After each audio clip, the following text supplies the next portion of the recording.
ګرانو دوستانو، السلام علیکم ورحمت الله وبرکاتہ.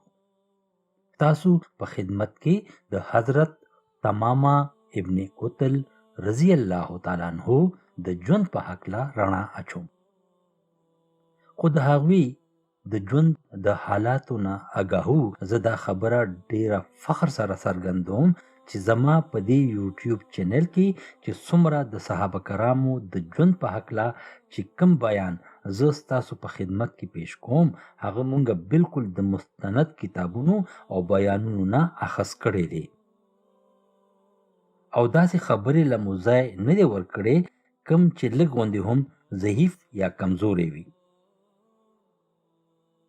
نو اوس راځئ چې د تمامه ابن قتل په هکله خبرې وورو. تمامه ابن قتل د جزیرة العرب په جنوبي حصه کې د نجد علاقې سره تعلق و. دغه علاقه نن سبا د ریاض په نامه بللی شي. تمامه د دغه علاقې سردارو او مذهب عیسایت د خپلې علاقې په خلکو کې ډیر مشهور هر دل عزیز سردارو. ستاسو چال ډال، ناسته پاسته، د اوسېدلو طور طریقې، بادشاهانه انداز، سپینې جامې، ښایسته صورت او د خپلې لوړې دنګې ونې په وجه په ټول عرب کې مشهور او خپل کام او خپلو خلکو ورسره ډیره نږدې مینه لرله. څرنګه چې ما په مخکې خپل یو بیان کې ویلي وو چې په جزیرة العرب کې عیسائی قبیلې ډېرې کمې وې او زیات خلک مشرکان وو. څه خاص مذهب نو، هر چا ځان له بوتان ساتلی وو او د هغه بوتانو عبادت به کولو. رسول علیه السلام مدینې ته د هجرت نه پس په 6 کال کې د صحابه کرامو یو ورکوټې غوندې لشکر د امامه او د جنوبي علاقو ته د جهاد دپاره ولېږلو چې د خوشه علاقې فتح کړي او خلک هم د اسلام په دایره کې شامل کړي. د دغه معرکو نه پس په واپسۍ کې صحابه کرامو ځان سره جنگي قیدیان هم راوستل او مسجد نبوي نه بهر کینول. هر کله چې رسول علیه السلام د دغه قیدیانو معاینه کوله نو هغوی یو قیدي طرف ته اشاره وکړه او مجاهدو او صحابه کرامو نه تپوس وکړو چې آیا تاسو دا قیدي پیژنئ؟ صحابه کرامو ورته په جواب کې عرض وکړو چې یا رسول الله، مونږ دا کس نه پیژنو. نو رسول علیه السلام فرمایل چې دا تمامه ابن قتل دی او دا نور قیدیان د ملګری دي او دې قیدیانو په خپله د تمامه ابن قتل شناخت پټ کړی دی چې څوک یې ونه پیژني او دارنګ به د دوی سردار دغه شناخت ونشي او هغه به ژوندی او بچ پاتې شي. حالانکه اصل کې جبرائیل علیه السلام د تمامه په هکله رسول علیه السلام ته مخکې نه خبر ورکړی و. رسول علیه السلام صحابه کرامو ته حکم وکړو چې اوتامه له ښه عزت ورکړي. د نور قیدیانو نه بیل په مسجد نبوي کې یو ستنې سره وتړئ، ښه خوراک ورکړئ او د عزت دپاره دا هم وویل چې زما د هوښې پی دله ورکوئ. کومې ستنې سره چې هغه تړلی شوی و هغه ستنه اوسه پورې په مسجد نبوي کې موجوده ده او د هغه په نوم یادیږي. اوتامه 3 ورځې متواتر دغه ستنې سره تړلی شوی و او قدر عزت کې څه فرق نو راغلی. البته رسول علیه السلام چې هر کله د سحر مونځ له تشریف پر راوړو نو هغه سره به ودرېدو او تپوس به یې وکړو چې ای اوتامه، تا څه فیصله وکړه او ته څه ویل غواړې او که نه؟ ځکه چې په اولنۍ ورځ ورته رسول علیه السلام دا هم وویل چې ته مسلمان شه. اوتامه ورته په جواب کې وویل چې یا محمد، که چېرې تاسو ما قتل کړئ نو ما ته هیڅ اعتراض نشته، البته تاسو یو عام سړی به نه قتلوئ بلکې د قبیلې یو سردار به قتلوي، نو دغه رنګ زما وینه درنه ده، ځکه چې زه یو بادشاه یم او سردار یم. او که چېرې تاسو زما قیمت غواړئ، نو ما ته ووایئ چې څومره دولت او پیسې درکم، ما سره د څه کمی نشته. زه هر قسمه خپل قیمت درکولی شم او تاسو ته به زما ښه قیمت میلو شي، یعنې ښه پیسې به درته میلو شي. او دویمه خبره دا ده، که چېرې تاسو ما معاف کړئ، نو بیا به زه تاسو ته یو ورځ وښیم چې زه د احسان بدله څرنګه خلاصوم او د نیکي او ښه والي بدل به زه څنګه پوره کوم. رسول علیه السلام صلی الله علیه و آله وسلم به هر ورځ دا تپوس د اوتامه نه کولو او اوتامه به ولا همدغه جواب ورکولو. په درېیمه ورځ هر کله چې رسول علیه السلام د هغه جواب واورېدو، نو حکم یې وکړو چې اوتامه آزاد کړي او ورته یې وویل چې اوتامه نن نه پس ته آزاد یې، هر خواته چې ځې لاړ شه، په تا باندې هیڅ قسمه پابندي نشته. ګرانو دوستانو، دلته زه د دې خبرې هم وضاحت کوم چې په اصل کې د الله رسول د هغه په مال او دولت کې بالکل څه تمه نه لرله، بلکې هغه ځکه په مسجد نبوي کې وساتلو چې هغه مسلمانان نږدې نه وګوري او د ایمان رڼا یې زړه ته ورسي. تمامه آزاد شو، د مسجد نبوي نه ووتو او په لاره کې چې کوم رومبې باغ راغلو، هلته ننوتو، غسل یې وکړو او بیا واپس مسجد نبوي ته راغلو. نیغ د نبی کریم صلی الله علیه و آله وسلم په خدمت کې حاضر شو او کلمه یې وویله او اسلام یې راوړو.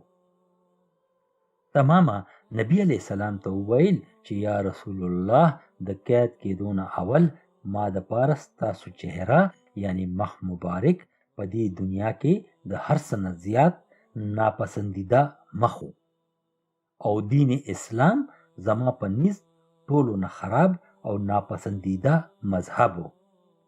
خو اوس زما په نزد تاسو مخ مبارک د دنیا ټولو نه ښایسته او د ما دپاره د دنیا ټولو نه قیمتي مخ مبارک دی او د یو عظیم شخصیت چهره مبارکه ده. او ستاسو مذهب اوس زما مذهب دی او د دې دین او مذهب باندې قائم ساتل، د دې حرمت او د پاسدارۍ خیال کول زما د ژوند ټولو نه لوی مقصد دی. دې خبره سره په ټولو صحابه کرامو کې د خوشحالۍ یو رڼا خوره شوه، ځکه چې په دغه وخت کې تمامه مسلمان کېدل یو غټه سیاسي کامیابي هم وه. د اسلام راوړلو نه پس تمامه رضی الله تعالی عنہ رسول الله سلام ته کیسه بیان کا چې زه د خپل یو څو کسانو په مرسته کې مکې ته د عمرې په غرض روانم. مونږ سره اسلحه هم لږه وه، ځکه چې مونږ خو صرف عمرې لتلو، نو په دې دوران کې مسلمانانو مونږه گیر کو او قیدیان کو. اوس زه آزاد یم، نو که تاسو مالا اجازت راکئ چې خپل نیت پوره کم او مکې ته لاړ شم چې عمره وکم. نبی کریم صلی الله علیه و آله وسلم هغه له اجازت ورکو او هغه مکې ته روان شو. هغه وخت د قریش او د جزیرة العرب د کفارو خپلو کې تعلقات ټیک ټاک وو. خپلو کې به ټولو تجارت کولو او تګ راتګ یې هم کولو او کفار به د عمرې او حج دپاره مکې ته بې خوف خطر تلل راتلل. خو صرف د مدینې خلکو او مسلمانانو باندې پابندي وه. مسلمانان به نه حج لتلی شو او نه به عمره کولی شوه او نه به قریشو سره څه لین دین. په مکه کې د هغوی داخله بالکل ممنوع او بنده وه. تمامه رضی الله تعالی عنہ کعبې ته لاړو، په خپل اوښ باندې ناستو او د کعبې طواف یې کولو او په اوچت آواز کې الله اکبر الله اکبر تلبیه یې کوله. دغه تلبیه چې قریشو واورېده نو ډېر غوسه شو او تمامه ته بلوه شو. د اوښې نه یې رالړکو او ورته وویل چې تا خپل دین پرېښودو او مسلمان شوې. نو په جواب کې ورته تمامه رضی الله تعالی عنہ وویل چې او ما خپل دین پرېښودو، زه مسلمان شوم. هر کله چې قریشو دا خبره واورېده نور هم غوسه شو.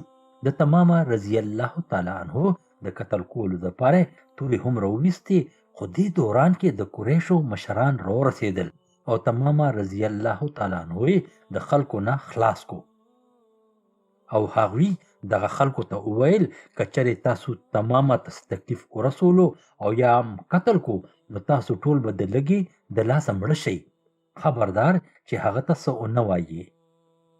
دا ځکه چې په هغه وخت کې به شام او نورو ملکونو نه مکې ته ټولې قافلې تلې او راتلې او هغوی سره به تجارت هم په دغه لاره کېدو.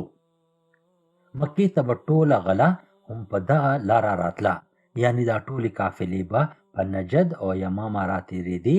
نو په دې وجه به هم قریش د تمامه د قبیلې او خلکو نه یریدل چې هسې نه په هغوی قافلې او غله وغیره بنده کی. خو بیا هم چې تمامه رضی الله تعالی عنه خپل طواف ختم کو نو په مکه کې اعلان وکړو چې ان شاء الله دینه پس به مکې ته یو دانه غنم نه راځي او تاسو به زه د لږې نه مړه کم. هر کله چې تمامه رضی الله تعالی عنه خپل علاقې ته واپس ورسېدو نو کمی قافلې چې مکې ته را روانې وي هغه ټولې قافلې ایثارې کړې او د هغوی نه سامانونه په بایا واغستل او هغه ټولې قافلې واپس خپلو علاقو ته ولېږلې. دا رنګ په څو ورځو کې په مکه کې د کات اثار شروع شو، ځکه چې قافلې راتلل بندې شوې او هیڅ قسمه غله هم نه راتله.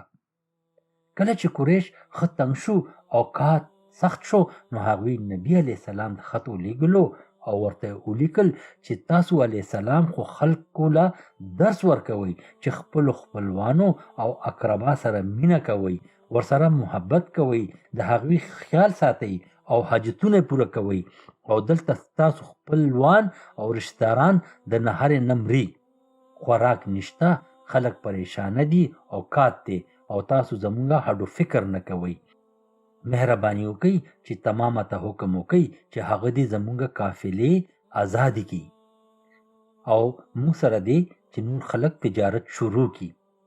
هر کله چې نبی کریم صلی الله علیه و آله وسلم ته د قریشو خط ملو شو نو هغوی هغه وخت تمامه رضی الله تعالی عنه ته خط ولېږلو چې قریشو ته قافلې او غله آزاده کا او د هغې نه پس په مکه کې قید ختم شو. تمامه رضی الله تعالی عنه اولنی صحابیو چا چې په مکه کې په طواف کې اولنی په اوچت आवाज تلبیه کړې وه. د تمامه رضی الله تعالی عنه ذکر په اسلامی کتابونو او تاریخ کې څه خاص نشته، البته دومره ذکر موجود دی چې هغوی په جنگ موته کې حصہ اخیستې وه او د حضرت عمر رضی الله تعالی عنه په خلافت دوران کې وفات شوی و.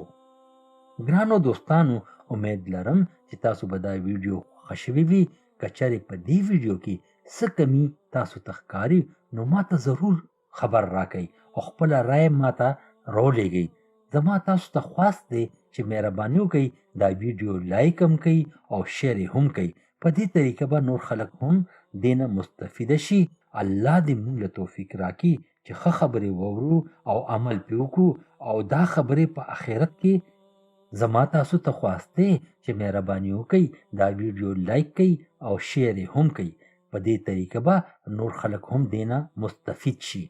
الله دې موږ له توفیق راکړي چې ښه خبرې واورو او عمل پرې وکړو او په آخرت کې زموږ دا عمل پکار شي. الله تل آباد او خوشحاله لره. والسلام. صلاح الدین غازی.